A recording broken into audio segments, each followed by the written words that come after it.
Des machines de grands travaux, niveleuses, compacteurs et autres sont mises à contribution pour la modernisation de la voirie de Mbandaka, sans compter des chargeurs déployés çà et là pour assurer les transports des graviers.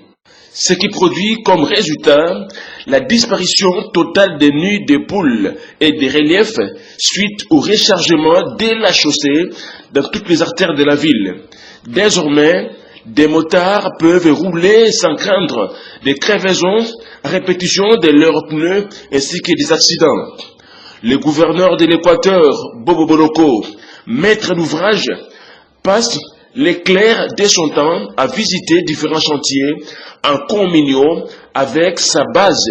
Question de sceller davantage les mariages entre les deux parties autour de ces chantiers.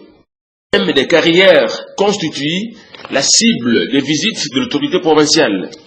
Et partout où il passe, Bobo Boloko donne des assurances à la population sur des ressources disponibles et mobilisées par les gouvernements pour mener des travaux jusqu'au bout et faire de Mbandaka l'une des villes les plus coquettes du pays.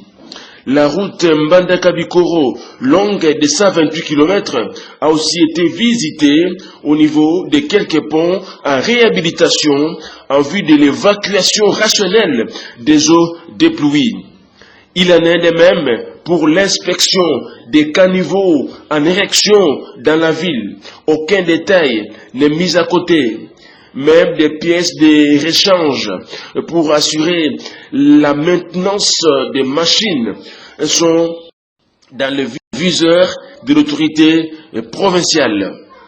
Et notre chantier non moins négligeable demeure le curage et le désensablement des grands collecteurs de la ville en cette période de saison sèche. Une gouvernance basée sur la prévention pour épargner les populations des inondations lors de la saison des pluies. L'autorité arrive à arracher quelques chants d'encouragement des mamans de la ville.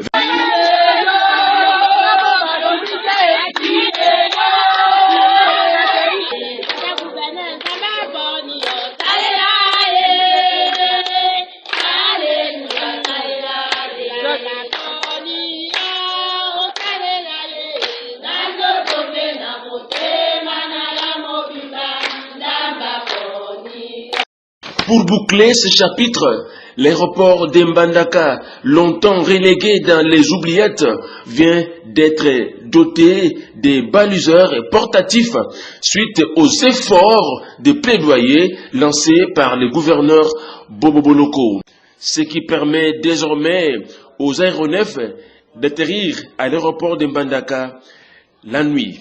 Tout ceci s'exécute grâce à la clairvoyance du gouverneur en dépit de la guerre médiatique